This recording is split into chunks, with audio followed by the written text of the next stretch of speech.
unahan, hindi po kami nangangagal. Tayo sa unahan. Ayan. Pasensya na po, may mga 1,000 kami naiwan dyan. Ayan. Oo, grabe naman itong pangalat ng salapi ng daigbakan invited.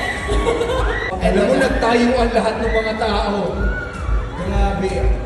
At Atty. Georgie. SG! Talagang Kasi huli ka. entry mo dahil. Inuna yung Miss Judy Ann Santos bago yung Judy. Oo.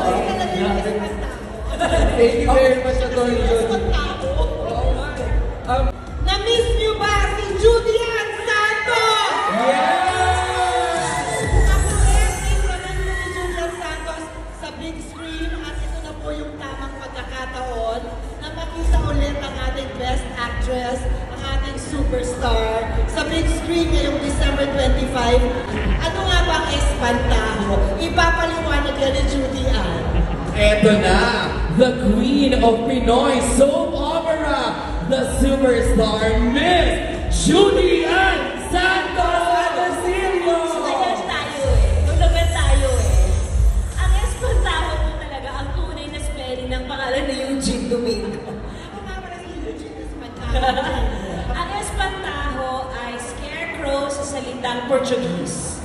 So, ayan po. Pero napakalaki kasi ng koneksyon, syempre, ng espantaho sa pangkabuuan ng pelikulang Bakit May Peste, saan nagagaling ito. But, sa totality po ng aming pelikula, it's about forgiveness, it's about acceptance, it's about family's love, it's about mother's love.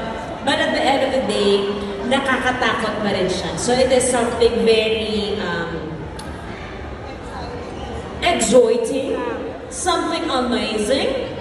At saka masarap talaga siyang panoorin ng may kayakap. Pagkatas mga nanood ng pelikula, manonood kayo ng pinitilian, tapos yakap-yakapan, tapos kurut-kurutan.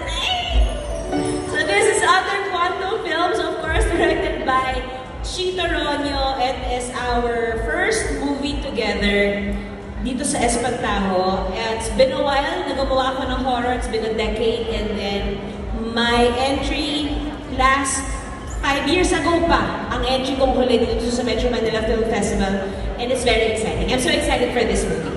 Judy Ann Santos, and of course the producer, Atty. Georgie. Maraming salamat. We'll see you again mamaya.